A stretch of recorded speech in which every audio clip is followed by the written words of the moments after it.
The room was silent, except for the hum of the ultrasound machine. My wife lay on the table, her shirt lifted, gel spread across her skin. The doctor moved the wand slowly, eyes fixed on the monitor. Her father stood beside me, breathing heavily through his nose. "I have a right to see my grandchild," he'd said when we tried to keep him out. The doctor had relented. I wish he hadn't. The image flickered, then froze. The doctor's face changed, something sharp cutting through his professional calm. He looked at me, then at him. "Sir," he said tightly, "I need you to step outside." Her father frowned. "Why? What's wrong?" The doctor didn't answer. He pressed the intercom. "Security to room 3. My wife's fingers gripped the sides of the table. Her father refused to move. Then the doctor said something that hollowed the air out of the room. "What you're about to hear isn't for anyone outside this marriage." The guards escorted him out. My wife kept staring at the floor, lips trembling, eyes red. When the door closed, the doctor sighed.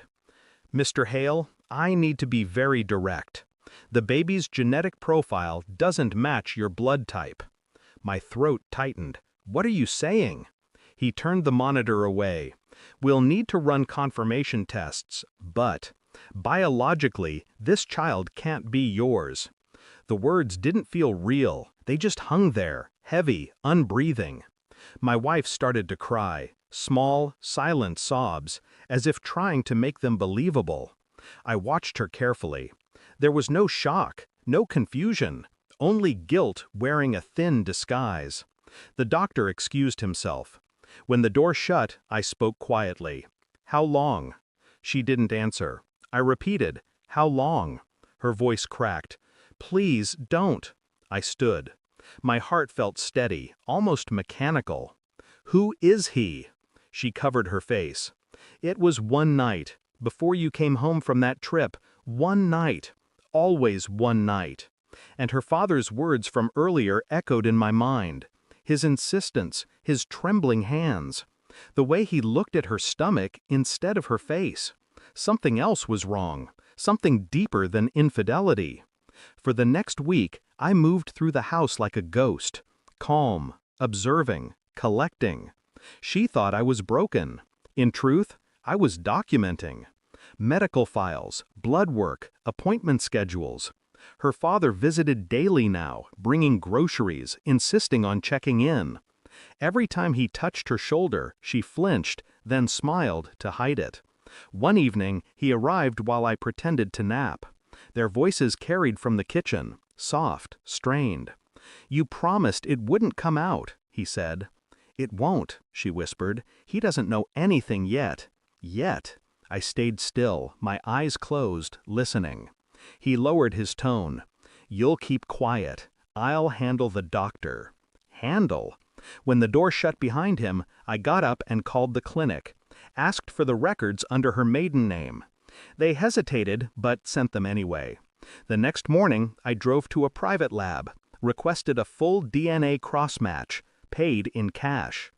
That night, she held my hand while we lay in bed.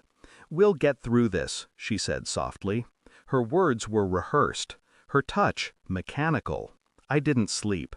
I watched the ceiling and counted the seconds until morning. The report arrived 2 days later. No words, no explanation, just numbers. Genetic markers, percentages. The child's DNA matched her, and her father. Not me. I stared at the page until it blurred. My pulse didn't rise. I didn't shout. I just felt a kind of stillness I can't describe. When she came home, I was sitting in the living room, the envelope open on the table. She saw it immediately, stopped breathing. "Where did you—" "Truth has a way of finding its way home," I said. Her knees buckled. She fell into the chair opposite me, sobbing, shaking her head. "He said it would never. He said no one would ever know." He lied. She pressed her hands to her face. "I didn't want this. I didn't, but you let it happen." Her tears came harder, but they didn't move me. Because I remembered the look in his eyes that day, the ownership, the possessiveness. And I realized I'd never really been part of this family. I'd just been the alibi. The next morning, I invited him over. He walked in, smiling, pretending nothing had happened. "How's my daughter?" I slid the envelope across the table. "You tell me." He looked at it, then at me. "What's this?" "Proof." He opened it, read. His expression didn't change, only his breathing did. Slow, uneven, animal. He whispered, "You don't understand." "I understand perfectly," I said. "You touched what wasn't yours. Now everyone will know." He stood, voice breaking. "You'll destroy her." "No," I said. "You did that already." He left, pale and trembling. I didn't follow. When my wife came downstairs, she saw the empty envelope. Her eyes widened in terror. "What did you do?" I simply said, "I returned what was his." She left 2 days later. No note, no goodbye. Her father resigned from his company and disappeared quietly. The clinic called to confirm they'd reported the genetic irregularities to the authorities. I said nothing. Some nights I stand by the window, watching the quiet street. I think of the ultrasound screen, the doctor's trembling voice. What you're about to hear. He had no idea. Neither did I. Now, when people ask if I have children, I tell them no. Because what was growing inside her wasn't my blood.